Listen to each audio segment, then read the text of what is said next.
Gusto mo bang ma-approve sa auto loan?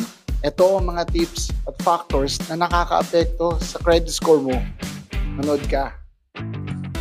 Kung good records ka at maganda ang loan history mo sa mga past loans mo, malaki ang chance ang maaprubahan ka ng mga bangko at i-allow ka sa low down payment terms. Kung may bad records ka naman, don't worry. It doesn't mean na hindi ka ma-approve. Ma-approve ka, however, i-consider mo rin ang mataas ang down payment.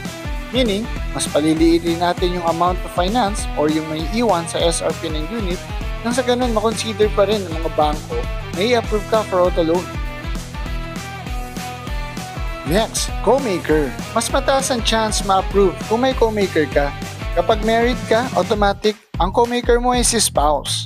Mas maganda kung pareho kayong employed or may source of income nang sa ganun mas malaki yung may declare nating income ninyo. If single ka naman, sino nga ba ang pwede mong gawing co-maker? Yes, madali lang yan. Ang pwede mong gawing co-maker ay yung iyong mga immediate family member. Pag ikaw ay single, si kapatid, hanggat maaari single din. Si mother or si father, hanggat maaari may source of income din. Importante rin ang income at tagal sa trabaho. Mas stable ka, mas mataas ang chance.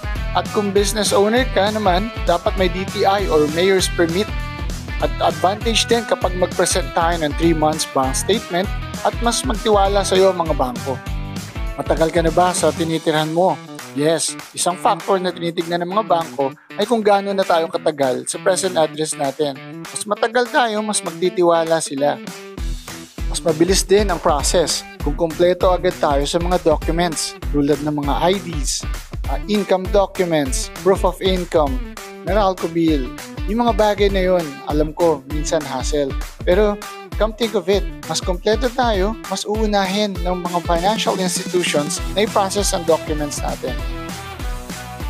Siyempre, dun ka sa agent na inaaral na maigi ang profile mo, hindi lang for the sake na makapag-apply ka. Okay? Kaya hinihingi ng mga agent na katulad ko, yung mga documents na kailangan is para sa inyo din po yun. Mas kompleto ang documents, mas papansinin ng mga financial institutions ang applications natin. Kakampi mo ko.